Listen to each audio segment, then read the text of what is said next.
وعلى ملة أبينا إبراهيم حنيفا وما كان من المشركين. فقال في القرآن الكريم: أعوذ بالله السميع العليم من الشيطان الرجيم ونزل من القرآن ما هو شفاء ورحمة للمؤمنين.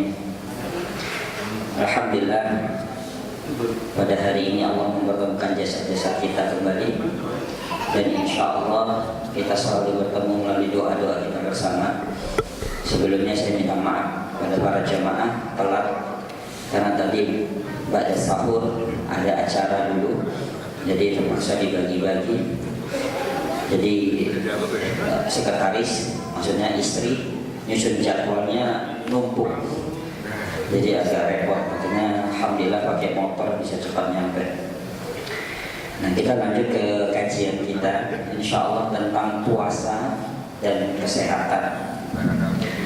Ketika kita berbicara tentang puasa, maka tidak pernah lepas pembicaraan itu adalah kesehatan menuju kehidupan lebih baik. Pada saat awal penciptaan, baik itu manusia dan makhluk-makhluk lain, semuanya dalam keadaan berpuasa. Kalau kita bisa melihat kondisi di sekitar kita, ini kita ibaratkan atau kita lihat satu makhluk yang Allah ciptakan yang namanya tanaman alpukat.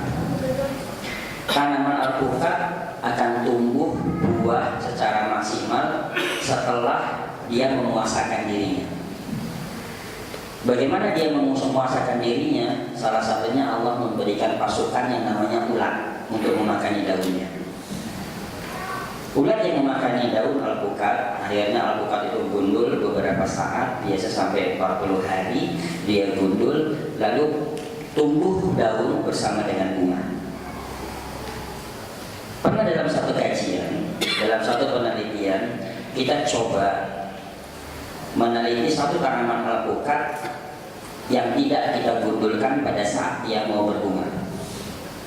Satu alpukat yang kita pruning, gundulkan sebagian, tapi dengan tangan manusia, sebagian kita berikan daun. Nah, satu alpukat digundulkan sama ulat. Nah, ternyata hasilnya berbeda. Alpukat yang tidak dipruning atau tidak digundulkan daunnya, itu buahnya sedikit sekali dan kecil-kecil. Ya. Nah, alpukat yang dipruning sebagian digundulin, sebagian tidak, itu buahnya juga tidak maksimal. Nah, dan yang digundulin oleh tangan manusia itu berbeda sama yang dimakan oleh ulat. Nah, makanya semua makhluk yang Allah ciptakan, mereka berpuasa untuk lebih baik. Contoh yang sangat sederhana lagi. Kalau dulu di kampung, kita lihat di sawah yang kering, gitu ada hujan, ada ikan. Siapa yang memberi ikannya? Ikan itu berpuasa selama sawah itu kering yang tidak dialirin air, dia berdiam diri di dalam lumpur. Setelah ada hujan, dia langsung mengembangkan telur-telurnya, dan telur-telurnya menetas dan ikan itu banyak kembali. Nah, maka dari sini tidak ada alasan bahwa orang puasa itu sakit. Ya. Ketika aturan-aturan puasa sudah dilakukan dengan baik. Pernah dalam suatu kajian pernah diangkat kenapa kita dianjurkan berniat di malam hari dan tidak dianjurkan misalnya berniat di pagi hari saja. Jadi misalnya kita niat puasa di waktu duha, kecuali kita memang kesiangan, kita baru niat. Nah, orang yang berniat puasa di malam hari, seluruh organ di dalam tubuhnya termasuk pencernaannya itu mengeluarkan enzim, ya, yang itu yang bisa mengatasi peradangan pada ususnya. Enzim yang bisa mengatasi infeksi pada ususnya, sehingga orang yang berpuasa berniat di malam hari, tubuhnya sudah siap menerima waktu yang panjang ketika perut itu kosong. Nah, bisa dibedakan nanti pada saat puasa sunnah. Ya. Kita niat misalnya Senin Kemis, hari Seninnya kita niat di malam hari, hari Kamisnya kita niat di pagi hari. Pasti yang di pagi hari itu perutnya bunyi-bunyinya lama, karena tidak siap. Ya. Makanya sama ketika Ibnu Qayyim al-Jauziyah mengatakan di 10 hari terakhir lebih mengencangkan ya anak kuda kita lebih percepat, ya karena kita harus lebih cepat masuk finish. Dan persiapan jauh lebih kuat. Kita mengendarai sepeda motor juga langsung jalan sama pemanasan dulu itu beda. Ya, nah makanya orang yang berpuasa insya Allah pasti sehat. Ya, beberapa kajian-kajian yang dibuat termasuk oleh para dokter, Dr. Jamil Al-Qudsi, seorang dokter spesialis penyakit dalam. Nah, beliau mengatakan dia berhenti dari dunia kedokteran gara-gara dia meneliti tentang penyakit dalam, diibaratkan dengan merubah pola makan, Pak. Di dalam surat Al-Waqiah itu ada dalil ayat ke-19 tentang makan buah-buahan dan makan. Ini nanti babnya setelah puasa kita harus mulai mengaktifkan. Beliau 30 tahun meneliti satu ayat tersebut. Satu ayat dia buat jurnal berapa halaman kira-kira. Satu ayat itu 800.000 halaman. Satu ayat. Karena beliau adalah dokter spesialis penyakit dalam, dan beliau mengatakan dalam ilmu kedokteran tidak ada yang bisa sempurna bagaimana ayat ini membedah tentang merubah pola makan bisa mengatasi penyakit-penyakit berat. Maka beliau bikin cuplikan film, ya. Ada orang yang sudah sekarat, Pak, di rumah sakit, ya, dokter semuanya sudah angkat tangan, ya. Nah, terus dia bilang kalau angkat tangan dokter begini, tapi angkat tangan kita begini karena kita punya Allah. Sama-sama angkat tangan, cuma beda. Ya, kata beliau kita masih punya yang menciptakan. Nah, maka udah sekarat itu dia masukkan makanan-makanan Quran, dia tetesin makanan Quran dalam film itu, dia langsung bangkit dan semangat, penyakitnya sembuh. Nah, karena kata beliau dengan merubah pola makan, mengatur tentang waktu makan yang baik, maka 90% dari penyakit-penyakit berat yang dialami oleh manusia teratasi. Maka Islam membagi. Ibnu Qayyim Al-Jauzi mengatakan dalam kitab Zadul Ma'ad bahwa 75%, kalau kita lihat Pak, 75% kesembuhan itu adalah pola makan kita. 75%. Maka dikatakan kalau kalian sakit bisa diobati dengan pola makan, maka obatilah dengan pola makan. Maka 75% adalah spiritual, keyakinan kita. Ya. Nah, 12,5%, ya, kalau kita lihat ini adalah obat-obatan herbal, ya, obat-obatan yang berkaitan dengan natural, yang alami. Ya. Nah, baru sisa-sisanya dibagi, dan yang terkecil 2,5% ini baru obat kimia. Hanya 2,5%. 75% adalah spiritual, yaitu merubah pola hidup dan pola makan kita. Dan di situ Ibnu Qayyim menekankan tentang bagaimana mengatur makan tidak berlebihan. Ya.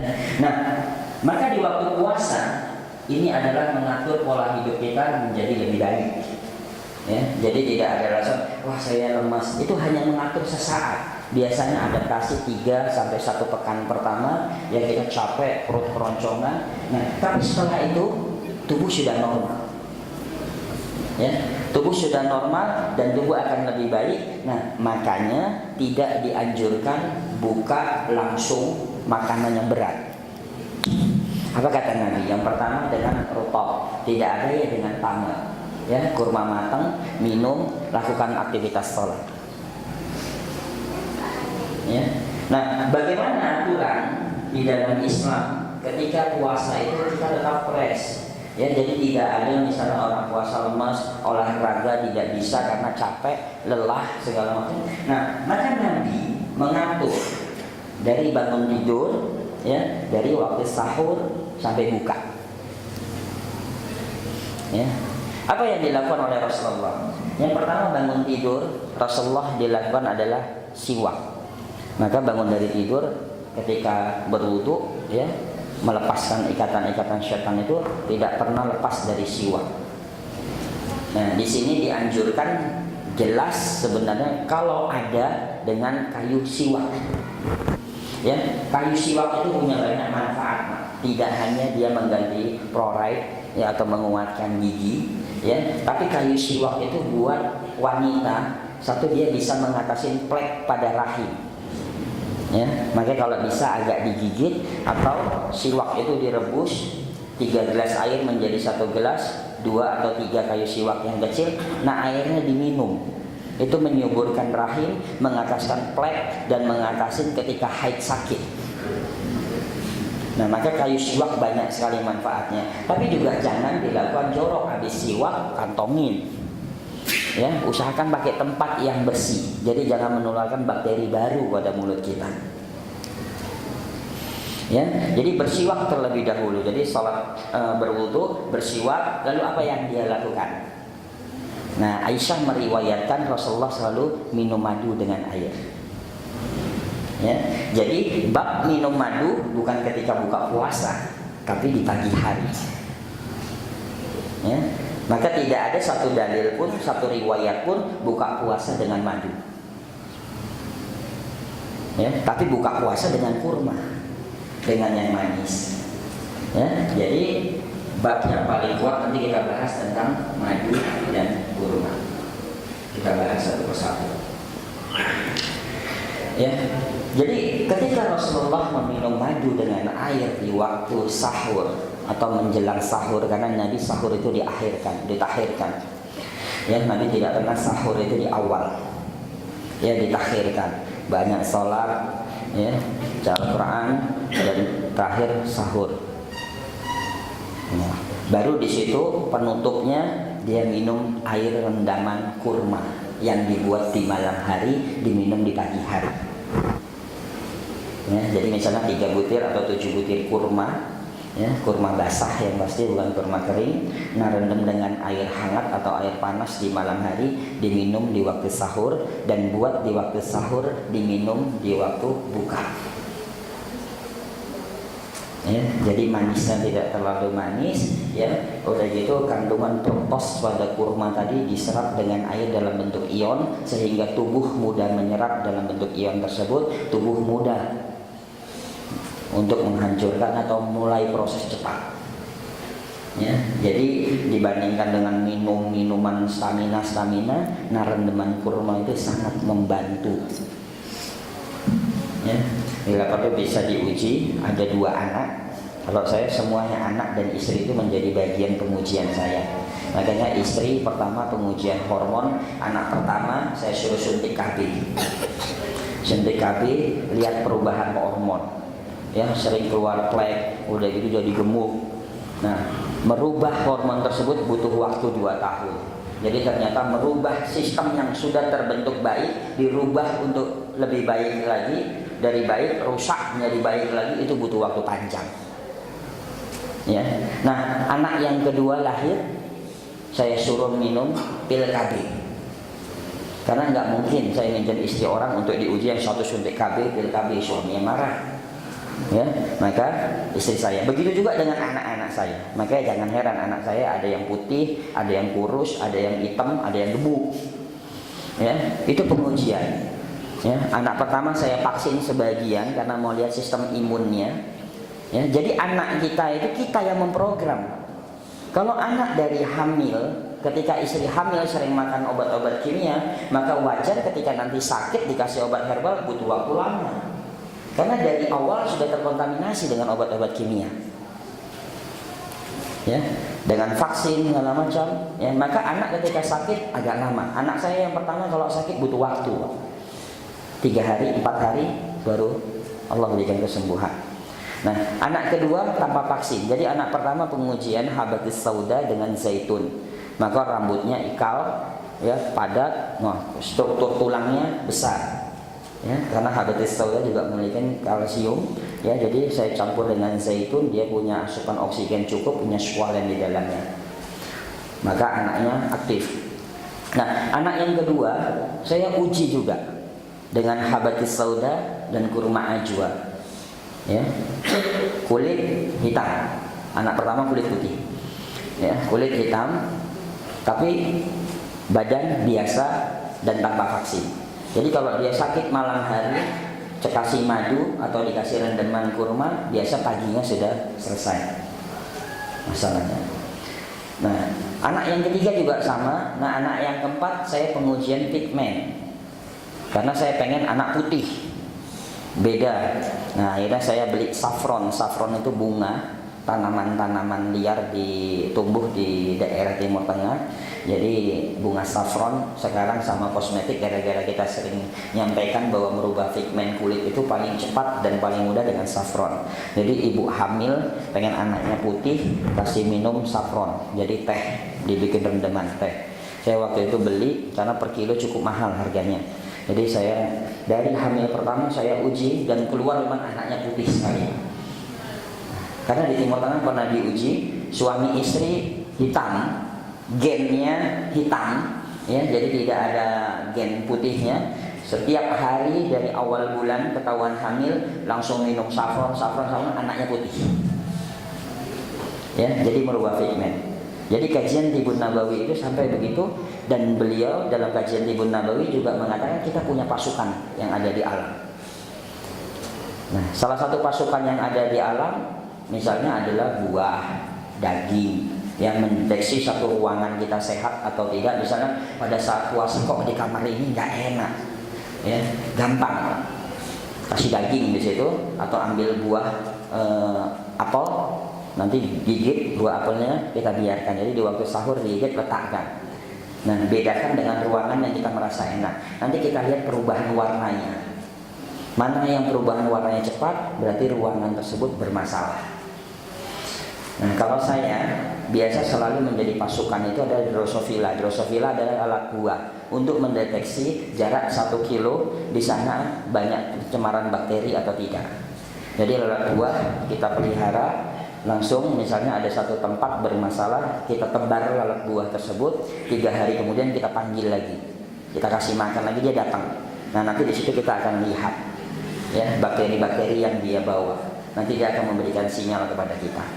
Jadi alam menciptakan bahwa kita itu bisa punya pasukan.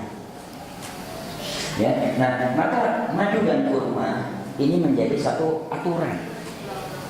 Ya, aturan ketika kita berpuasa. Nah, kalau kita lihat kandungan dari madu ini sangat banyak, Pak. Ya, saya pernah sampaikan di dalam beberapa kajian, kalau di rumah itu punya madu, ya, sama kurma di P3K-nya, istilahnya kurma supaya awet kalau di freezer. Karena kurma yang kita makan juga bukan kurma yang langsung baru panen. Itu biasanya udah dipanen 2 tahun atau 3 tahun, paling cepat 1 tahun. Karena sistemnya di sana dipanen masuk di freezer yang ukurannya besar, bisa sampai berton-ton. Nanti yang panen baru taruh di belakang, yang ini dimajuin lagi, jadi tidak kurma yang fresh. Nah, madu juga begitu.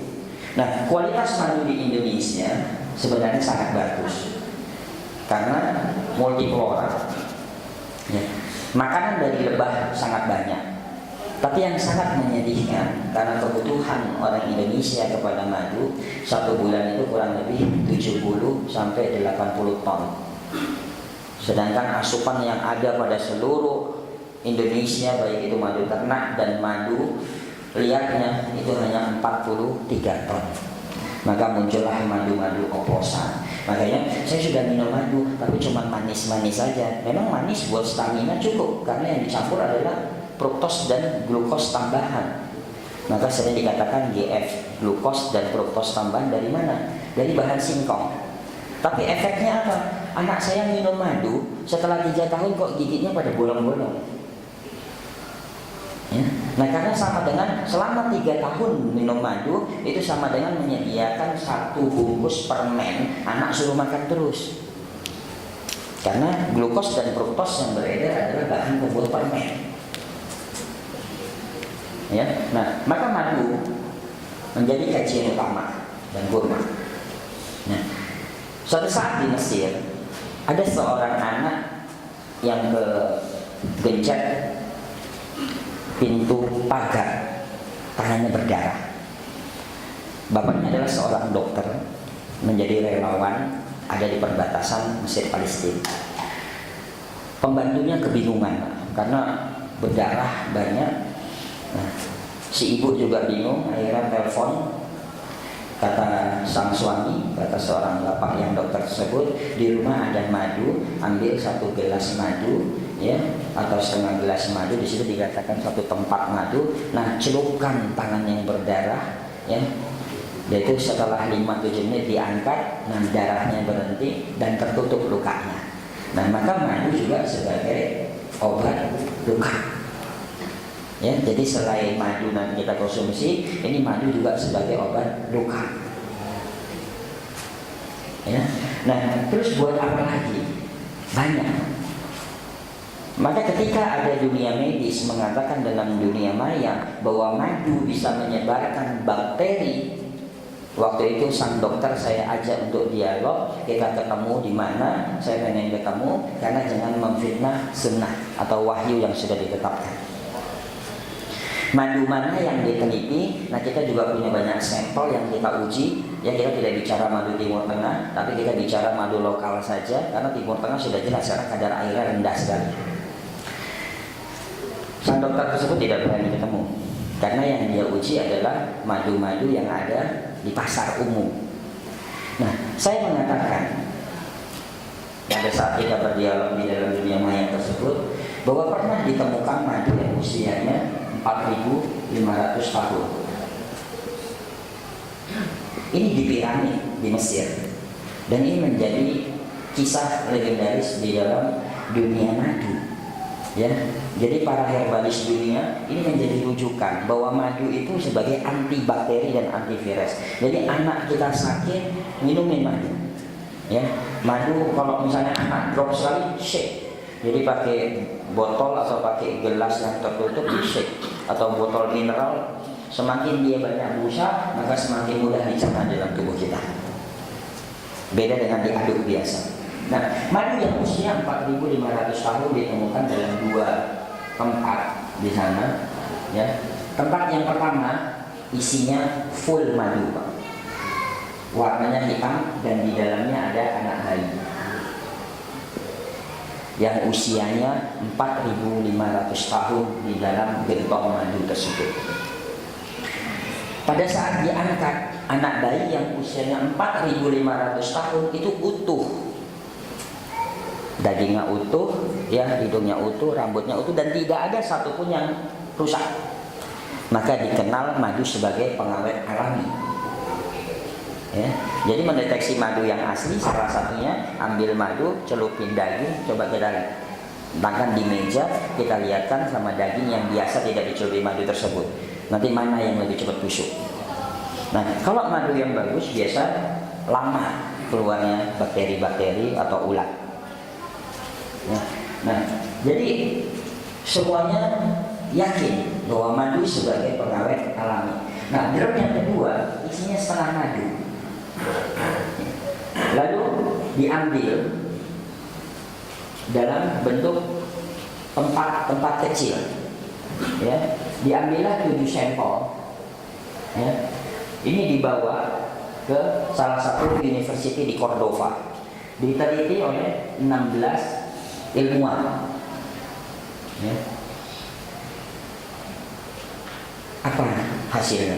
Dari 7 sampel yang ada dibawa ke university di Cordova, semua tercengang. Jadi pada saat itu berkembang adalah bakteri tipes. Ternyata bakteri tipes itu mati di dalam madu hanya butuh waktu 48 jam. Ya, jadi setelah madu itu diperiksa semuanya tanpa ada bakteri, tanpa ada virus, maka mereka menguji lagi semakin ini, dimasukkanlah dalam cawan-cawan tersebut bakteri tipes, ya, diare, diuji lagi. Ternyata bakteri tipes itu mati 48 jam. Jadi kalau anak kena tipes atau keluarga kita ada yang kena tipes, minumin air madu per 2 jam, per 2 jam, per 2 jam. Biar darah itu terkontaminasi dengan madu sehingga bakteri-bakteri itu tidak bisa berkembang. Ya. Nah, setelah 48 jam kalau kita mau langsung uji darah, periksa darah. Ya, di tempat-tempat pengujian darah nanti kita lihat jumlah bakterinya itu. Nanti biasa jadi negatif. 48 jam. Nah, bakteri diare pada anak-anak pada saat itu hanya butuh waktu 6 jam untuk dibunuh dengan madu. Nah, makanya aturan ketika bersahur, ya, bangun dari tidur, minum madu, itu adalah persiapan. Di mana madu adalah sebagai detoksifikasi, di mana madu sebagai cairan yang mengandung pH yang stabil, ya, atau dikatakan dengan alkali, ya, air alkali dia masukkan, jadi tidak perlu lagi kita beli air alkali. Jadi madu yang sudah dikasih dengan air akan berubah sifat menjadi air alkali. Nah, ditambah lagi kita tambahan adalah minum air rendaman kurma, ya. Nah, makanya madu sebagai program awal aktivitas, ya, sebagai stamina kita. Nah, lalu kurma dalam kajian Atiqun Nabawi, ya, ini terbagi menjadi banyak sifat. Tapi sifat yang dominan yang muncul dalam kurma, kalau madu ini mempunyai satu sifat dominan, yaitu dia memiliki sifat panas. Tapi sifat panasnya itu bisa dirubah dengan adanya percampuran air mana dulu dan madu terlebih dahulu, atau air terlebih dahulu dalam gelas, itu merubah. Tapi sifat dominan, kajian Ibnu Nabawi mengangkat bahwa madu cenderung memiliki sifat panas. Nah, sedangkan kurma ini memiliki 3 sifat utama. Yang pertama adalah panas, lembab, dan kering. Maka Al-Quran mengangkat kurma lebih banyak dibandingkan dengan tanaman lain. Tidak ada tanaman dan buah yang diangkat dalam Al-Quran lebih dari 15. Tapi kurma diangkat 20 ayat bersama dengan tanaman lain dan berdiri sendiri. 15 ayat dia bersama tanaman lain, nah 5 ayat dia berdiri sendiri. Nah, maka kurma dikatakan dalam kitab Zadul Ma'ad merupakan induk dari tanaman-tanaman obat atau tanaman herbal. Dia melembutkan tabiat, menguatkan liver, ya, itu manfaat dari kurma. Ya, jadi melembutkan tabiat. Walaupun ada pernah bertanya, tapi kenapa orang-orang Arab yang kita temuin itu keras-keras, sedangkan kurma dikatakan adalah melembutkan tabiat? Saya hanya mengatakan mereka pedagang kurma, ya, tidak makan kurma. Jadi dia hanya tahu ya jualan aja, ya, jadi tidak makan kurma. Jadi makanya ibu-ibu hamil mau punya anak yang tabiatnya baik, selain kita juga udah contohkan, ya, dari dia hamil, nah kasih makanan kurma, ya, terutama dari 3 bulan, nah sampai nanti menjelang lahiran. Nanti udah masuk ke 7 bulan, nah kurmanya mulai diganti. Kalau ada kurma ajwa lebih bagus, sekali-sekali dimix dengan susu. Untuk apa? Membentuk kalsiumnya lebih kuat dan fosfor, sehingga ibu-ibu hamil itu giginya tidak bermasalah. Ya, karena habatus sauda tidak dianjurkan di awal untuk dibutuhkan fosfornya, nah tapi dibutuhkan nanti di akhir. Nah, tapi kalau kurma silakan dari 3 bulan sudah bisa dikonsumsi untuk ibu-ibu hamil. Nanti kita lihat anak yang keluar itu biasa kulitnya bersih, ya, dan cepat jalan. Dan ibunya nanti kualitas ASI-nya juga banyak dan tidak ada yang merusak masalah struktur gigi. Jadi aman. Ya, karena biasa ibu-ibu hamil harus memberikan asupan 2 untuk bayinya sama untuk dia. Kebanyakan dia memerhatikan hanya bayinya. Akhirnya setelah melahirkan bermasalah organnya, terutama giginya rusak. Ya, jadi kurma sangat baik. Nah, karena kurma memiliki 3 sifat dan banyak diangkat dalam kajian-kajian Ibnu Nabawi dan bab tentang kesehatan. Nah, termasuk seorang non-muslim dan dia akhirnya menjadi mu'alaf karena dia sakit jantung dan dia tidak menemukan obat. Dia adalah seorang wartawan di Amerika, ya. Dia sakit jantung, dia tidak pernah menemukan obat yang baik. Nah, terakhirnya dia coba baca-baca buku tentang pengobatan cara Islam. Nah, dia menemukan tentang bab kurma, maka dia tiap hari mengkonsumsi kurma, meninggalkan makanan-makanan yang mengandung protein tinggi. Ya, dia ganti dengan kurma. Ya, ternyata jantung yang bocor, jantung yang sudah kronis, Allah berikan kesembuhan. Maka dia akhirnya membuat buku dan dia masuk Islam dengan buku Qur'ani Food, makanan-makanan yang ada dalam Al-Quran. Ya, jadi kurma sangat baik. Jadi kurma itu tidak hanya dikonsumsi ketika sudah minum ini. Nah, kita sudah tanya setiap hari, sudah konsumsi kurma, sudah konsumsi madu. Ya, jadi jangan pas kita sakit baru cari, karena herbal tidak bisa bekerja cepat. Herbal bekerja paling cepat 2 hari. Itu juga hanya bagian kecil. Ya, habatus sauda itu 2 hari baru bekerja. Itu juga baru detox, keringat keluar bau. Ya, mulai nanti menggigil, udah gitu gatal. Nah, itu efek-efek yang dikeluarkan habatus sauda dalam waktu 2 hari pertama. Ya, maksimalnya berapa? 7 hari baru habatus sauda bekerja. Jadi herbal yang paling cepat bekerja memang habatus sauda.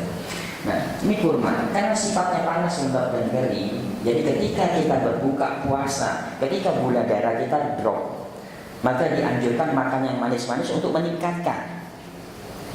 Ya, tidak dianjurkan makan yang asam. Maka tidak ada satu riwayat pun ketika buka dengan madu, karena semanis-manisnya madu punya kandungan asam. Ya, selain dari waktu antara buka puasa dengan waktu sholat berdekatan, ya, sehingga orang yang bermasalah dengan asam lambung ketika dia minum madu, biasa sholatnya tidak akan konsentrasi karena nyeri terlebih dahulu. Nah, tapi dianjurkan makan kurma.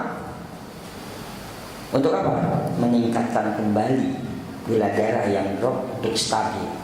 Karena di situ maksudnya gula buah. Gula buah ini akan merespon pankreas untuk menghasilkan insulin. Insulin ini bekerja untuk menstabilkan gula darah yang ada di dalam tubuh kita. Ya, jadi gula buah yang sangat efektif. Ya, jadi sifatnya tadi yang pertama panas, lembab dan kering. Sifat panasnya adalah untuk jantung, lembabnya untuk limpa, keringnya itu buat paru-paru. Ya, jadi buka puasa dengan kurma. Tidak ada buka puasa dengan madu. Ya, walaupun memang sunnahnya makan kurma, wajibnya makan gorengan kalau orang Indonesia. Coba aja, kurma sama gorengan mana duluan habis? Pasti gorengan. Ya, jadi tidak ada. Kita makan kurma satu, gorengan udah lirik-lirikan. Nih, stoknya tinggal sekian siapa duluan ini. Makanya lebih wajib gorengan daripada nih, atau kolak lebih wajib. Ya, jadi itu. Ya, kita hidup sehat mulai dari Ramadan. Ramadan adalah awal jadi madrasah tentang kesehatan kita. Nah, setelah Ramadan maka dianjurkan ada puasa 6 hari. Karena untuk apa? Membiasakan lagi. Setelah Syawal kita bebas makan. Jangan panjang-panjang bebas makan karena tubuh sudah baik. Ya, lanjutkan dengan puasa untuk membiasakan lagi. Nah, setelah puasa 6 hari berturut-turut, untuk apa tujuannya? Memudahkan lagi kita menjalankan puasa sunnah yang lainnya karena tubuh sudah terbiasa lagi. Jadi sayang kalau tidak dilanjutkan dengan puasa. Ya, baik. Mungkin itu yang bisa saya sampaikan. Saya berharap banyak tanya jawab. Assalamualaikum warahmatullahi wabarakatuh.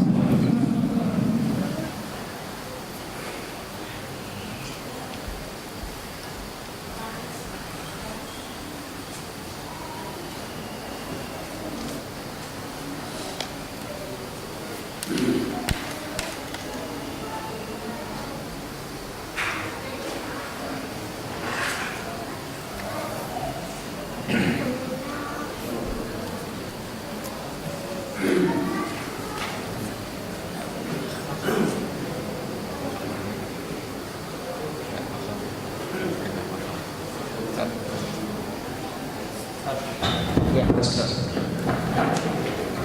silakan Pak, ada yang mau ditanyakan? Baik. Assalamualaikum. Tanya saya. Jadi kalau memang tadi 75% berbanding dengan 2,5%, terus ada langkah apa dari pakar-pakar Fiqh Nabawi untuk memperbaiki semua ini? Jawab ya sambil menunggu yang lainnya karena ini ada dari masanya juga cukup banyak. Bismillah. Nah, 75% terkalahkan dengan 2,5%. kalau kita berbicara 75%, yang utama adalah spiritual kuat. Nah, spiritual kuat adalah keyakinan tentang Allah memberikan kesembuhan pada kita yang sakit. Keyakinan orang yang sakit kepada doanya sendiri. Maka syaitan selalu membisikkan tidak percaya diri kepada doa. Ya. Padahal orang yang sakit itu doanya dijabah. Allah nanti. Malah seorang ustadz yang mengobati atau seorang dokter yang mengobati harus minta doa kepada orang yang sakit, bukan kembali. Ya. Tapi bagaimana kita membangun kepercayaan diri pasien? Karena dari sekian banyak pasien ini, saya tanya, ada pasien stres 1,5 tahun nggak mandi, paru. Keluarganya datang ke saya, Ustaz, ini kena jin, males mandi. Saya datang ke sana gitu, buka pintu kamar, nyamuknya banyak dan rambutnya sudah gimbal. Ini seorang ibu. Saya tanya, pada saat itu saya tanya, dia bisa jawab. Ya kan, ibu mau sembuh? Enggak. Nah, terus saya ajak lagi ngobrol pelan-pelan, baru kebongkar sumber masalahnya. Dia punya anak 3. Ya, anak yang paling dia sayangi itu kan wanita 1, si bungsu. Nah, itu menikah. Harapan dia pada saat menikah itu tinggal di sana. Dia masih bisa bareng, ternyata dibawa suaminya keluar kota. Tahun pertama tidak ada masalah. Tahun kedua ceritanya ibu ini ngambek karena anaknya nggak pernah lihat, pura-pura gila. Nah, karena 1 tahun dia biari berlanjut pura-pura gilanya sampai nggak mandi-mandi. Terus rambutnya gimbal. Saya rayu, ibu sekarang mau sehat supaya bisa lihat cucu, segala macam, mau. Nah, pada saat dia menyatakan saya mau sehat, itu seluruh sel di dalam tubuhnya sudah bekerja. Maka pertama kali yang kita tanya, nanti makanya tugas-tugas dari orang-orang yang paham tentang Tibun Nabawi itu membangun mental, spiritualnya, ya. Bahwa Allah memberikan kesembuhan tidak dari sesuatu yang diharamkan. Bahwa ada orang yang sembuh dengan tauhid, ya, ada orang yang sembuh dengan Al-Quran. Ada satu kisah lagi. Kalau tadi akhirnya ibu tersebut mau mandi dan solusinya adalah setiap 1 bulan sekali anaknya suruh ngumpul. Nah, sampai sehat-sehat. Ya, ada satu kisah. Seorang muslimah, beliau di Maroko, seorang mahasiswi, dia menderita kanker payudara sudah kronis. Dokter memvonis 3 bulan meninggal. Kisah ini pernah diangkat dalam majalah Mujtama, majalah buatan Kuwait dan beredar di Timur Tengah.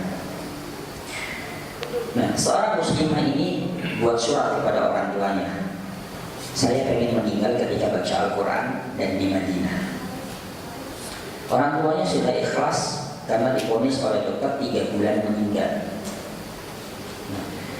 Ketika orang mendengar vonisan dokter bisa 2 kemungkinan. Yang pertama seperti petir yang menyambar dia dan dia drop karena dia berpikir bahwa 3 bulan lagi meninggal, maka tubuhnya semuanya drop dan membenarkan vonisan tersebut. Nah, maka Tibun Nabawi menyatakan bahwa pendekatan yang dilakukan dunia medis itu 2. Yang pertama adalah pendekatan penyakit dan obat, dan kedua-duanya itu membuat fisik kita drop. Nah, maka pendekatan yang sebenarnya dilakukan adalah pendekatan 2 hal, pola hidup dan pola makannya. Nah, maka tugas Tibun Nabawi adalah mengingatkan kita, membangun spiritual dengan qiyamulailnya, sholat berjamaahnya, baca Al-Qurannya, puasa sunnahnya. Nah, ini menjadi mutabaah yaumiyah dia, harian dia. Mau sehat, ayo kita rubah. Ya. Nah, kisah seorang muslimah yang mahasiswi tadi, akhirnya di Madinah. Tiap hari dia baca Al-Quran, dia sholat sunnah, dia minum air zam-zam. Singkat cerita 1 bulan pertama berjalan, fisiknya drop. Dia dari duduk sampai akhirnya tiduran dan pucat, pasti. Mau digotong sama teman tidak? Ya, karena tujuan saya pengen meninggal ketika saya baca Al-Quran. Nah, bulan kedua berjalan, dia terus memegang payudaranya sambil membacakan Al-Quran dan minum air zam-zam terus. Fisiknya semakin drop dan dibawa ke rumah sakit. Disuruh rawat, dia bilang tidak. Saya sudah minta izin sama orang tua saya pengen meninggal dengan baca Al-Quran. Akhirnya terpaksa balik lagi. Nah, bulan ketiga fisiknya tambah parah, tapi dia tetap yakin ya bahwa Allah pasti akan berikan kesembuhan. Lewat bulan ketiga, bulan keempat fisiknya mulai membaik, kelima mulai lebih membaik, keenam dia bisa berjalan. Yang uniknya bulan ke-6 dia pulang ke Maroko, dia periksa ternyata sel kankernya itu mati. Nah, ini menyatakan bahwa spiritual yang membangun sistem imun di dalam tubuh kita. Sama dengan ketika kita dikatakan Anda sakit kanker, Anda sakit tumor, udah drop, maka sistem imun pasti akan hancur semuanya. Orang yang sakit kanker ketika diponis sakit kanker, sel kanker langsung menjarah dirinya. Makanya orang yang sakit kanker atau tumor coba disuruh nangis terus, pasti badannya sakit semuanya kayak ditusuk-tusuk. Tapi ketika sakit kanker dia happy, dia tingkatkan spiritual dia coba mencari pengobatan-pengobatan yang syar'i, maka sel kanker dia. Tapi ketika nangis berkembang, ketika dia diam, ya fisik orang tersebut baik. Ya, maka inilah tugas dari orang-orang yang memahami tentang Tibbun Nabawi, memberikan pemahaman kepada mereka tentang pentingnya menjaga pola hidup dan pola makan, dan pentingnya untuk berpikir selalu positif. Ya. Jadi sama. Kenapa Islam mengajarkan mengucapkan salam? Ya, tidak selamat pagi atau selamat malam. Tidak ada satu orang pun yang mengucapkan salam sampai cemberut, Pak. Lihat sifat buruk yang keluar dari ketika mengucapkan salam, dan mimik wajah ketika mengucapkan salam beda dengan mengucapkan selamat pagi, selamat siang, atau selamat malam. Nah, itu adalah respon. Ya, itu adalah respon dari seluruh organ. Nah, makanya 75% adalah spiritual. Nah, contoh yang sangat sederhana sekali begini, Pak. Kita tahu yang namanya belimbing wudhu, ya, asam belimbing itu kan. Apa yang terbayang oleh pikiran kita tentang yang namanya belimbing wudhu? Pasti asam. Kalau dipencet netes asam. Bendanya ada tidak? Tidak ada. Tapi ketika kita bilang belimbing wudhu, asam kalau dipencet menetes air, itu semuanya air liurnya bertambah. Ya, itu menandakan spiritual kita sudah kuat terhadap belimbing wudhu. Jadi sugesti sudah masuk bahwa belimbing wudhu itu asam. Ya, cabai itu pedas, cabai yang kecil-kecil merah itu pedas. Ya. Jadi walaupun nanti cabai yang kecil-kecil merah itu tidak pedas, tapi karena otak sudah berpikir bahwa cabai itu pedas, ya hati-hati kalau mengkonsumsi. Walaupun setelah dikonsumsi, loh kok ini nggak ada rasanya. Nah, tapi paling tidak ada keyakinan kita yang sudah termasuk di otak kita bahwa yang namanya belimbing wudhu itu asam, airnya ini luar biasa, yang sudah tergambar oleh kita ketika puasa melihat kelapa muda dengan es itu segar. Wujudnya ada? Tidak, tapi bayangan di otak kita. Nah, kalau itu sudah terbangun, yang namanya madu sebagai suplemen di dalam tubuh, madu sebagai syifa di dalam tubuh, itu sudah terbangun, maka dengan keyakinan saja kita baru minum, sel sudah mengikat semuanya dan membelah bahwa ini ada makanan yang sudah diyakini di dalam tubuhnya, maka ayo bareng-bareng kita serap dan kita membantu agar organ tubuh yang sakit, yang rusak. Nah, keyakinan kita itu yang kuat. Ya. Ada orang sakit gigi, datang ke dokter gigi. Dokter giginya cemberut, giginya tambah sakit. Suruh makan tambah sakit. Udah ngantri, datang dokternya cemberut. Tapi orang sakit gigi, dokternya baik, melayani dengan baik, ya, suruh makan udah sembuh. Walaupun di rumah guling-guling lagi. Itu adalah spiritual, pendekatan. Nah, jadi masyarakat kita ketika sakit ditakutin oleh dua hal. Satu ponis, yang kedua biaya. Ya, maka mohon doanya Pak, insya Allah akhir Agustus kita sudah mulai pembangunan nanti di gedung di ini Bojong, di kaki Gunung Salak, Penjolaya. Nah, itu kita mulai bangun, nanti di sana ada tempat belajar, dan itu belajar herbal gratis, silakan, dan termasuk ada rumah stroke. Ya, nanti kita mau menunjukkan rumah stroke, dan itu infak seikhlasnya. Jadi kita bikin ada kolam renang, jadi pasien itu suruh belajar di air, ya, kita latih semuanya. Dan itu infak seikhlasnya sehingga tidak membebani bahwa orang yang sakit itu harus mengeluarkan uang banyak, ya, kadang sampai harus menggadaikan segala macam. Ya, bukannya sembuh karena dia bikin utang setelah sembuh, tambah sakit lagi. Penyakitnya hilang, utangnya dikejar-kejar lagi, tambah struknya lebih parah lagi. Ya, ini yang lagi kita pikirkan untuk memberikan solusi. Maka tugas dari kajian Tibun Nabawi dan orang-orang yang memahami tentang Tibun Nabawi adalah memberi pemahaman dan membangun keyakinan bahwa spiritual ini harus benar-benar dijaga. Ya, spiritual. Jadi itu sebenarnya. Ini dari Umahat dulu ya, karena banyak sekali pertanyaannya. Satu ini ada 3. Assalamualaikum Ustaz. Saya mau menanyakan apakah penderita diabetes boleh mengkonsumsi madu? Apabila boleh, jenis madu apa yang paling cocok untuk dikonsumsi? Bagaimana aturan pakainya? Banyaknya madu. Baik, bismillah. Nah, madu yang dianjurkan untuk penderita diabetes adalah madu liar, multiflora. Aneka makan bunga. Tidak dianjurkan madu ternak dengan 1 nektar. Kenapa? Madu ternak dengan 1 nektar ketika tidak musim bunga biasanya dikasih gula cair untuk menjaga kehidupan lebah itu sendiri. Nah, sebenarnya madu ternak kalau yang dikontrol dengan baik, ya, misalnya panen pertama dia tidak ambil atau diambil hanya untuk makanan lebahnya, itu aman. Tapi yang jadi masalah, peternak-peternak kita tidak mau karena panen pertama sayang, hasilnya banyak. Nah, 50% dari madu yang panen pertama itu adalah kadar gula. Ya, kadar gulanya tinggi, ya. Sukrosnya tinggi karena itu dia makanannya murni gula. Jadi pada saat dia masuk bunga, di dalam perutnya itu masih ada madu, ya, sisa-sisa makan gula. Maka tidak dianjurkan untuk mengkonsumsi madu ternak. Ya.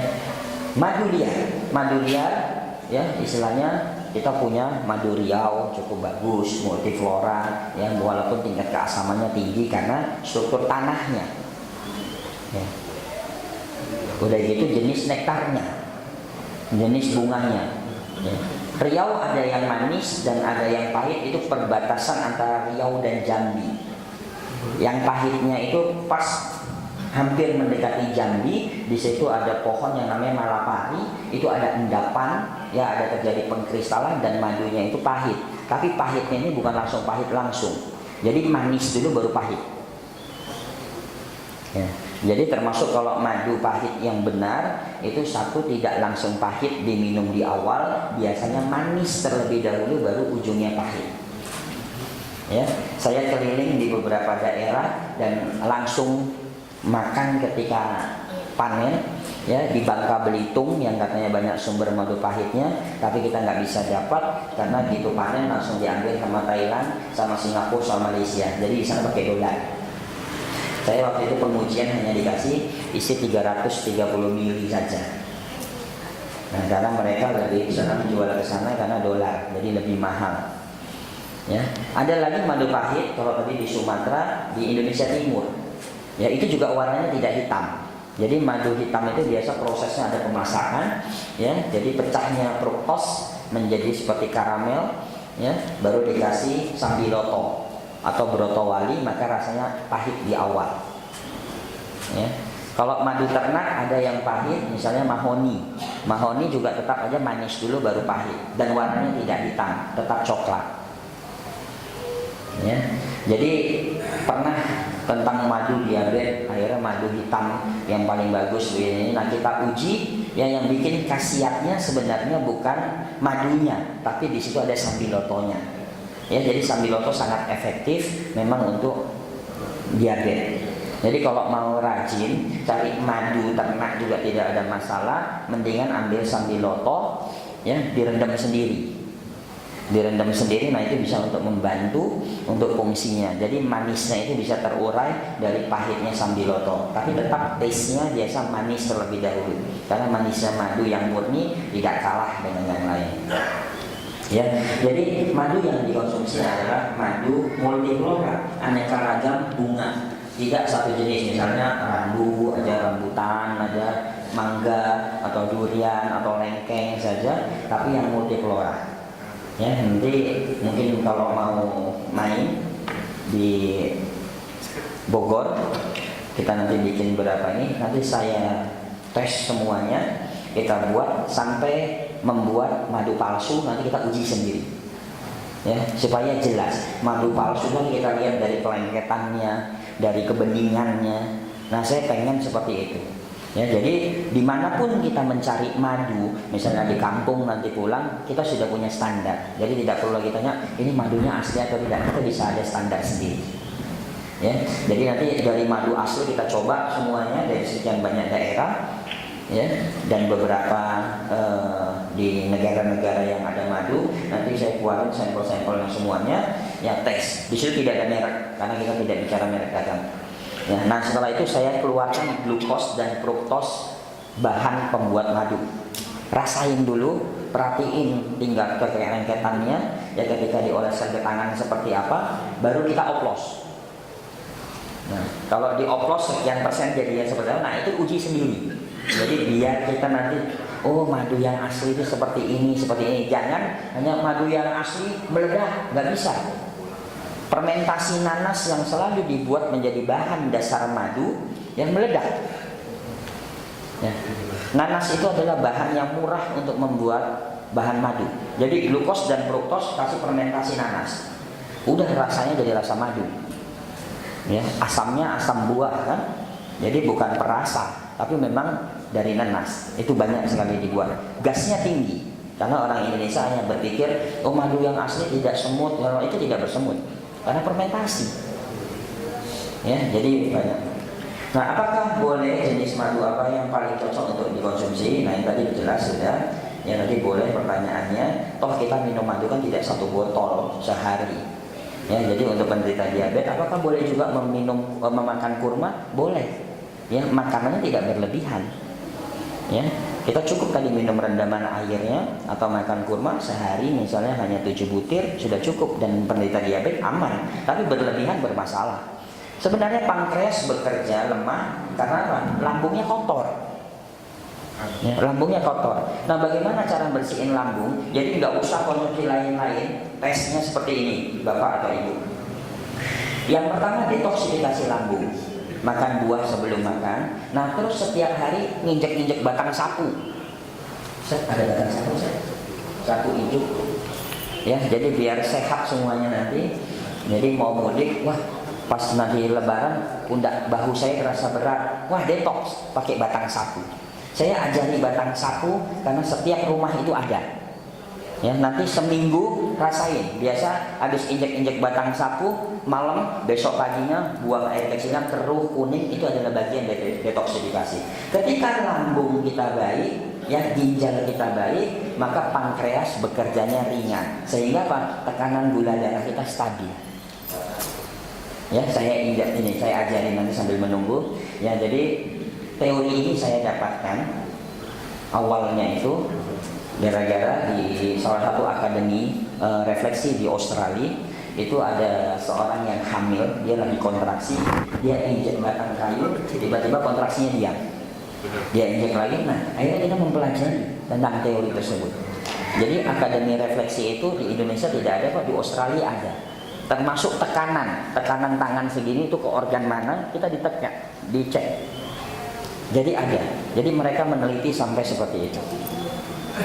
Ya, kita sambil menjawab pertanyaan yang lain.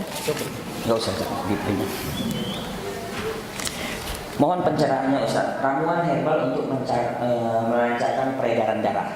Ya, Bismillah. Herbal yang memperbaiki peredaran darah atau melancarkan peredaran darah itu dua. Yang pertama adalah jahe. Yang kedua adalah bawang putih yang mempunyai sifat untuk membuka pembuluh darah. Ya, makanya para ulama, ya termasuk beberapa ulama, Syekh Romidi, nah itu selalu merendam ya bawang putih di dalam madu. Jadi misalnya 1 kilo madu, masukin 1 siung bawang putih, atau setengah kilo madu, masukkan 1 siung bawang putih yang digeprek di dalam madu tersebut. Ya. Nanti setelah 2 hari, ya udah minum madunya saja. Madu yang sudah dicampur herbal tidak perlu campur air karena lapisan lilinnya sudah misah. Ya, jadi tinggal sehari 2 kali atau sehari 3 kali 1 sendok makan mengkonsumsi madu dengan rendaman bawang putih. Ya, maka fungsi bawang putih adalah membuka pembuluh darah. dengan nyaman. Makanya kalau orang yang senang makan bawang putih itu lebih bagus lagi. Pagi dia makan bawang putih, malam dia makan bawang putih. Nah, menghilangkan baunya makan kismis, zabib, kismis yang emas. Ya, jadi bawang putih membuka pembuluh darahnya, ya. Kismis mengatasi peradangannya. Yang kedua mengatasi bau mulutnya. Nah, makanya kismis sebagai pengharum mulut dan mensupport oksigen ke otak. Makanya kismis dikenal untuk kecerdasan, ya, untuk daya hafal dan melembutkan rahim. Jadi rahim-rahim yang bermasalah juga bisa dengan kismis. Untuk kesuburan kismis sangat efektif. Kismis yang kuning, ya, kismis emas, bukan kismis yang hitam untuk roti. Ya, dikatakan zabib kismis emas. Nah, jadi untuk peredaran. Nah, yang kedua untuk peredaran darah ini jahe. Jenis umbi-umbian ini juga berfungsi untuk melancarkan peredaran darah. Beda dengan untuk mengencerkan darah. Nah, mengencerkan darah kalau herbal kearifan lokal itu bisa dengan mengkudu. Mengkudu bisa mengencerkan darah. Nah, kalau di dalam binatang adanya di lintah. Makanya sedot lintah itu yang paling bagus adalah untuk orang-orang yang kental darahnya. Jadi jangan orang-orang yang encer, karena dulu lagi zamannya sedot lintah, semuanya sedotin, akhirnya darahnya nggak berhenti-berhenti. Ya, saya meneliti tentang lintah itu lumayan lama, Pak. Karena semuanya latah. Termasuk ketika saya ngisi kajian dokter, ada beberapa dokter yang mengajari sedot lintah, tapi akhirnya trouble karena darahnya tidak berhenti. Nah, akhirnya saya mempelajari, ya saya beli lintah banyak, sampai terakhir istri, ya kalau lagi itu di luar nggak berani ngelihatnya. Ya, saya beli lintahnya besar-besar, ya saya pakai alat bekam, saya tusukin keluar darah, saya ambilin titik meridian, lintah suruh gigit. Hari pertama saya kebingungan karena memang darahnya nggak bisa berhenti. Saya ikat. Nah, hari kedua saya tusuk kaki sebelah dengan jalur meridian juga, lintah suruh gigit. Karena jauh lebih efektif dengan jalur meridian. Akhirnya hari kedua saya perhatikan, ketika lintah itu menyengat, di situ ada obatnya. Apa obatnya? Di ekornya itu, di belakangnya mengeluarkan lendiran. Nah, setiap dia menyengat dia mengeluarkan lendiran. Jadi setiap ada penyakit di situ obat. Nah, jadi akhirnya lendiran itu saya ambil, tempel, langsung berhenti. Diolesin, cairan itu diolesin, dilukain, langsung berhenti, langsung mantap. Nah di situ saya mendapat kata kunci, oh ternyata Allah memberikan obatnya. Di sini langsung, jadi nggak usah pusing-pusing. Nah, tinggal pelajarin lagi, oh ternyata darah kita jadi encer. Nah, maka kita rekomendasi dari sekian banyak pengujian-pengujian dan menggunakan diri sendiri. Nah, ternyata lintah itu memiliki pengencer darah secara alami. Ya, jadi jangan semua orang disuruh sedot lintah, dia tidak periksa dulu tingkat kekentalan darahnya. Ini masalah. Ya, jadi untuk peredaran darah. Nah, menghilangkan efek negatif dari mengkonsumsi rokok. Ya, yang pertama, herbal yang paling efektif adalah zaitun. Zaitun selain dia menyerap antibiotik yang ada pada darah, membersihkan fungsi ginjal, dan dia juga bisa mengikat ya nikotin yang ada di dalam darah. Zaitun. Nah, tapi bukan berarti nanti udah sering minum zaitun rokok terus aman. Ya. Bahkan zaitun ini bisa menetralkan racun. Jadi misalnya ada orang disengat kalajengking atau apa, nah kita mau sedot bisanya kumur-kumur pakai zaitun. Mulut kita kumur-kumur pakai zaitun, sedot, nah itu netral bisanya. Jadi dia menetralkan racun. Dan ini menjadi kajian khusus di beberapa negara, ternyata racun itu mati dengan zaitun. Jadi tidak berfungsi, termasuk ular. Saya punya adik angkat, dia kerja di Kalimantan, itu digigit ular berbisa. Nah, akhirnya dia langsung minta zaitun, istrinya menyedot bisa ular tersebut dari pahanya, dan alhamdulillah terselamatkan. Ya, jadi zaitun. Jadi dia bisa menetralkan. Nah, untuk konsumsi rokok tadi bisa dinetralkan. Dan yang terpenting lagi, efek negatifnya jangan berteman dengan orang yang ngerokok. Nanti akan ketularan lagi. Ya. Assalamualaikum Ustaz. Salam. Dari banyaknya varian kurma, apakah khasiatnya sama dan jumlah yang dikonsumsi juga sama? Berapa banyak dalam sehari kita mengkonsumsi kurma? Varian kurma ajwa, khalas, ya, sukari dan lain-lain. Syukran Ustaz. Ya. Dari sekian banyak varian itu mempunyai fungsi yang berbeda-beda. Sama dengan dari segala banyak jenis madu, itu juga memiliki fungsi yang berbeda-beda tergantung dari jenis nektarnya, bunganya. Nah begitu juga dengan kurma. Memang kurma yang paling baik adalah kurma-kurma Madinah. Kurma yang disebut tadi adalah banyak kurma-kurma dari Madinah terkait dengan doanya Nabi. Ya, tapi dari sisi khasiat tidak begitu banyak. Dan lihat kulit, ya, tekstur kulit itu lebih lembut dari kurma Madinah. Ya, kurma Madinah lebih lembut daripada kurma Tunis. Ya, tapi orang Indonesia kan hanya mencari yang enak karena kurma Madinah dia cenderung keras. Ya, kecuali Sukari. Ya, Sukari lembut, tapi Sukari ada yang kering juga, yang keras. Ya, Sukari itu ya seperti gula, ya, maka dikenal Sukari, jadi manisnya seperti gula. Nah, itu untuk direndam itu paling enak. Tapi masalahnya kantong kita yang berat. Karena harganya lumayan untuk Sukari. Ya. Jadi biasa untuk rendaman tadi saya menggunakan kurma-kurma biasa karena kita kecuali penyakit khusus. Ya, kalau kita punya stroke, udah gitu juga punya penyakit kanker, nah itu butuh-butuh kurma-kurma Madinah tadi, terutama ajwa. Ya, ajwa itu udah tidak ada tandingannya, full nutrisi, tidak ada buah kurma atau buah-buah yang lain yang selengkap dengan kurma ajwa. Untuk masalah kelas buah. Nah, untuk kelas biji-bijian tidak ada yang selengkap dari habatus sauda. Jadi dia punya asam lemak tak jenuhnya, omeganya itu tinggi sekali. Ya, itu 10 kali lipat dibandingkan EVA dan DHA. Jadi pada saat saya menguji tentang omega pada habatus sauda itu 27,5% itu jenis habatus sauda yang Habashi. Ya, yang Habashi dan sistem proses pendinginan. Jadi saya coba ambil sampel di Saudi, kita coba semuanya karena banyak yang beredar di Indonesia itu yang penting murah. Maka sering sekali habatus sauda dicampur dengan simsim. Bahkan yang paling sedih lagi, habatus sauda dicampur dengan minyak sawit merah. Ya, maka di situ muncul pada saat pengujian ada asam palmitat. Nah, ternyata itu dari bahan minyak sawit dan itulah yang berefek habatus sauda kok jadi tengi, apak segala macam karena antioksidannya hancur. Jadi antara asam lemak tak jenuh dengan asam jenuh. Jadi mereka beradu dan menyebabkan antioksidan pada habatus sauda itu hancur. Nah, ini jadi konsumsinya kita lihat dari bobot.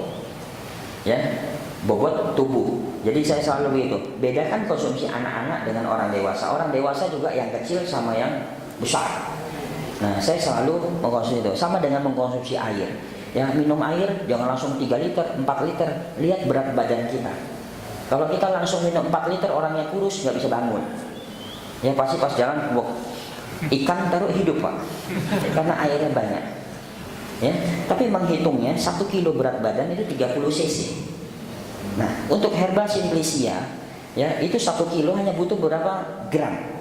Ya, nanti ada kajian khusus mungkin untuk ini karena tidak cukup waktunya untuk berbicara tentang dosis.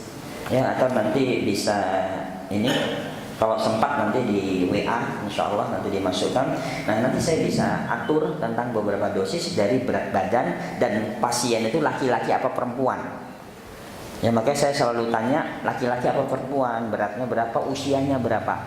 Nah, itu untuk menentukan dosis yang jelas untuk kebutuhan nutrisinya. Kelebihan bermasalah juga. Jadi jangan katakan bahwa herbal itu tidak ada efek samping, itu salah besar. Herbal punya kimia aktif. Herbal juga punya efek samping. Ya, seperti gambir. Gambir ketika dicampur dengan madu dengan dosis yang sembarangan, nanti minum terus rutin banyak karena pengen wanita untuk menjaga reproduksinya supaya bagus, minumnya banyak dan nggak ada takaran. Nanti 3 tahun kemudian coba periksa kanker serviks. Karena apa? Kimia aktif pada gambir itu merangsang untuk pertumbuhan kanker serviks. Jadi perlu ada dosis. Ya, dosis tidak perlu banyak-banyak. Jadi kita uji sedikit-sedikit. Nah, seperti sarang semut, Pak. Saya pernah 3 tahun yang lalu, saya pernah sampaikan karena saya ngisi tentang probiotik, diajak salah satu perusahaan saya untuk bedah saya dari kajian Tibbun Nabawiyah. Nah, bahan dari probiotik itu satu adalah sarang semut, yang kedua habatus sauda, yang ketiga madu, nah yang keempat adalah air kelapa dan probiotik. Ya.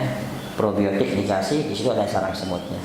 Dari awal pada saat saya diundang, saya bilang saya pengen ketemu dengan peraciknya. Akhirnya peraciknya tidur satu kamar dengan saya diskusi. Kenapa harus menggunakan sarang semut? Karena orang Indonesia ini latah, Pak. Ketika sarang semut booming, semuanya cari sama sarang semut, seolah-olah obat dewa, ya, atau obat yang paling mujarab. Karena apa? Kita dagangnya cuma itu. Nah, saya katakan sarang semut bagus, tapi ingat, sarang semut punya lapisan protein kuat yang namanya kitin. Nah, buat penderita diabetes, sarang semut bermasalah. Karena proteinnya tidak bisa dihancurkan, dia butuh waktu panjang. Makanya biasa penderita diabetes ketika makan sarang semut 3 bulan pertama grafiknya bagus, turun penderita diabetes. Nah, setelah 6 bulan naik. Jadi jangan heran, orang yang mengkonsumsi sarang semut biasa setelah 6 bulan gula darahnya naiknya lebih drastis, bisa sampai 400, bisa sampai 500. Saya sudah sampaikan pada saat kajian awal, pada saat seminar, dan di situ ada beberapa dokter yang mengkonsumsi produk tersebut dan ternyata langsung menjadi kesaksian. Setelah 6 bulan kami mengkonsumsi, keluarga kami semuanya diabetesnya naik karena mereka punya basic diabetes. Nah, jadi ada efek samping dalam herbal karena punya kimia aktif. Ya, jadi mengkonsumsi kurma nanti insya Allah kita sampaikan. Ini peredaran darah sudah, menghilangkan efek negatif sudah, ya semuanya sudah yang berakhlak. Ya, ya. Nah, ini tinggal batang sapu karena ini udah pada lelah. Jadi tubuh ini saya gambar telapak kaki. Ya, tapi jangan lihat kaki siapa. Ya. Ini saya telapak kaki. Ini jempolnya. Ini kita bagi, kita bagi seperti ini, kita bagi. Ini sebagai penutup. Kita bayangkan seluruh tubuh kita perwakilannya adalah telapak tangan atau telapak kaki kita bentuknya sama. Ya, baik itu tangan atau kaki hanya duplikasi. Kita belajar refleksi hanya butuh waktu 5 menit. Yang saya ajarkan supaya cepat, karena saya belajar refleksi itu kurang lebih 3 tahun, ya, tapi ternyata dengan 7 menit sudah cukup, 5-7 menit, ya. Dan ini pernah saya buktikan waktu itu di Malang. Kita belajar massal untuk injak dengan batang sapu. Akhirnya ada satu orang memperdalam ini, dia bikin teori sapu jagat, kemana-mana bawa sapu, Pak. Terakhir saya lihat di TV dia, karena apa? Gara-gara istri bupati sakit gak sembuh-sembuh, disuruh injek-injek batang sapu sembuh. Nah sekarang dia di daerah Jawa Tengah, ada satu daerah saya lupa namanya, saya pernah diundang di sana. Ya, jadi PNS setiap pagi suruh injek batang sapu. Nah ternyata dengan menginjak batang sapu itu bisa menurunin biaya rumah sakit, ya 20%. Ya, saya pernah, karena saya ngisi di Polda Metro Jaya.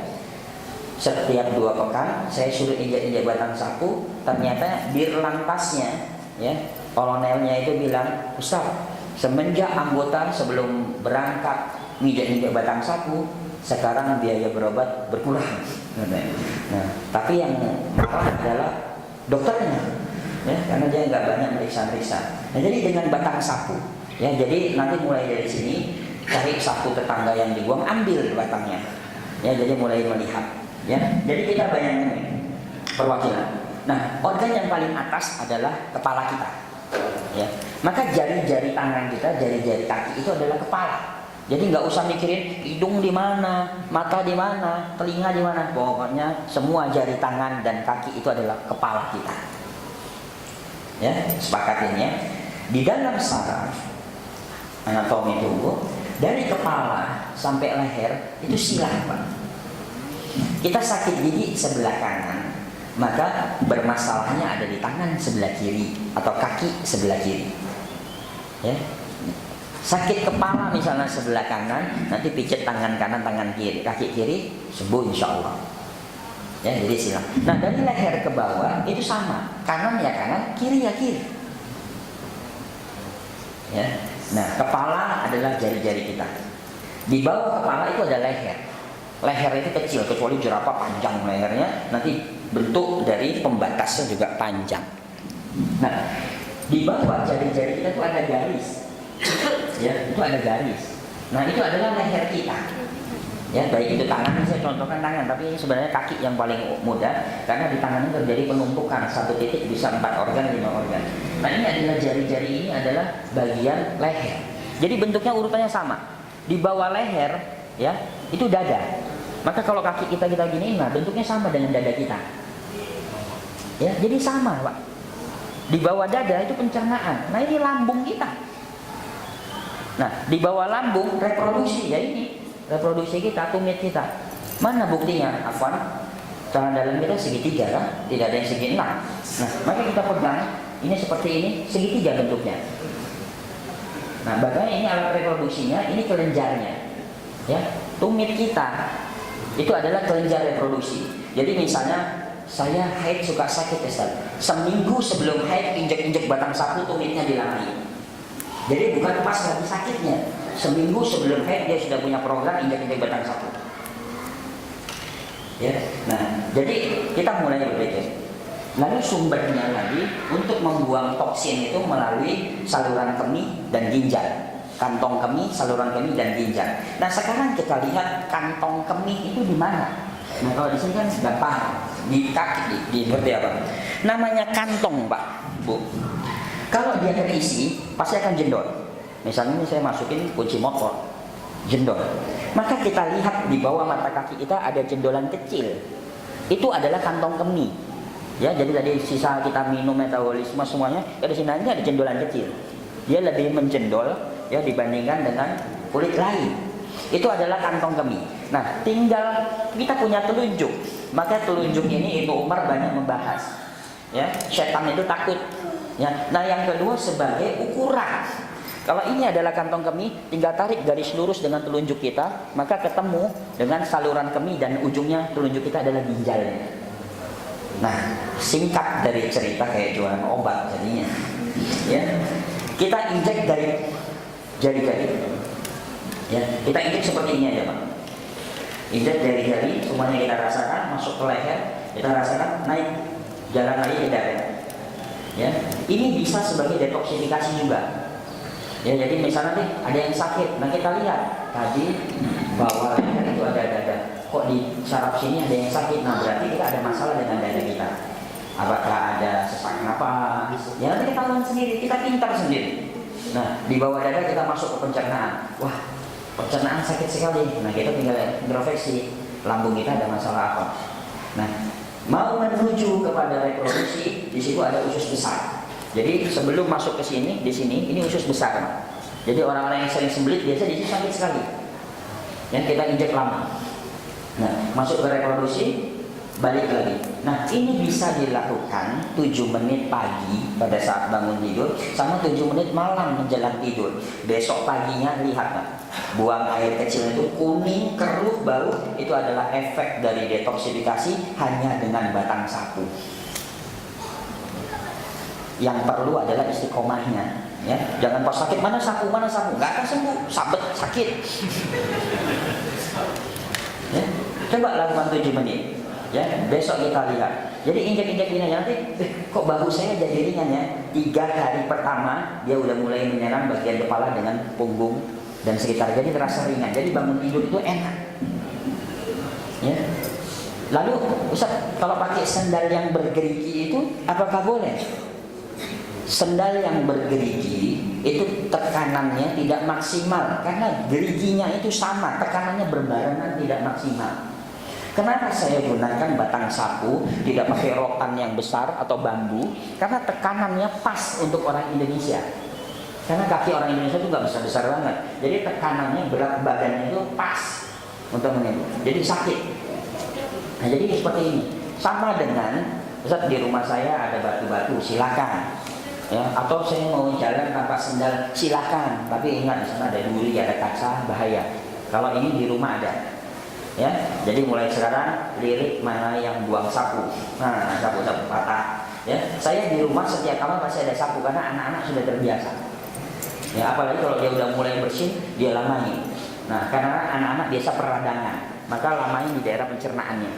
Ya, jadi bentuknya sama. Di bawah dada, ini di bawah dada, ini kan dada. Di bawah dada, ini pas lambung pencernaannya. Jadi kita coba cek. Yang punya asam lambung biasa nyeri sekali, udah biarin aja. Mau sambil tilawah, ya, mau sambil ngobrol boleh, nggak ada larangan. Ya, sambil kita indek-indek.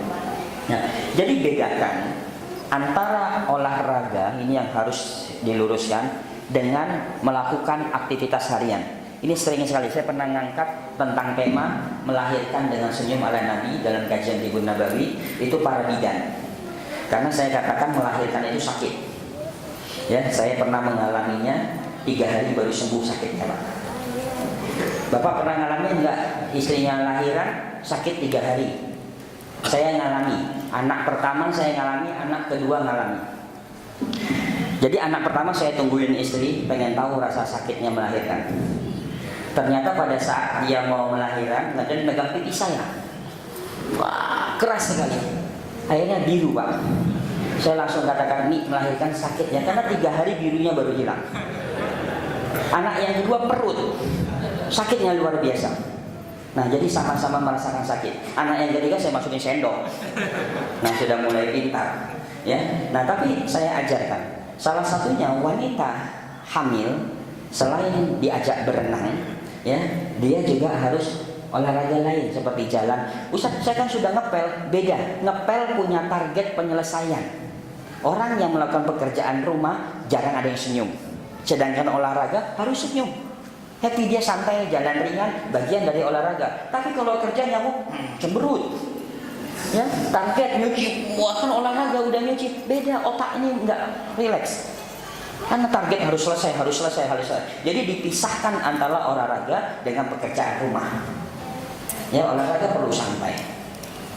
Ya, baik, mungkin itu yang bisa saya sampaikan. Batang sapu jangan lupa. Nanti kajian berikutnya ada terapi dengan ban mobil sama tembok. Nah, jadi nggak ada alasan kita nggak olahraga. Selama ini orang, anak-anak muda lihat mobil berkaca, kita cari bannya olahraga. Aduh, meluruskan saraf-saraf di belakang bisa dengan ban mobil atau ban motor. Tapi jangan dilindas kakinya, ya. Pakai bannya, nanti kita akan ajarkan. Ya, baik. Assalamualaikum warahmatullahi wabarakatuh.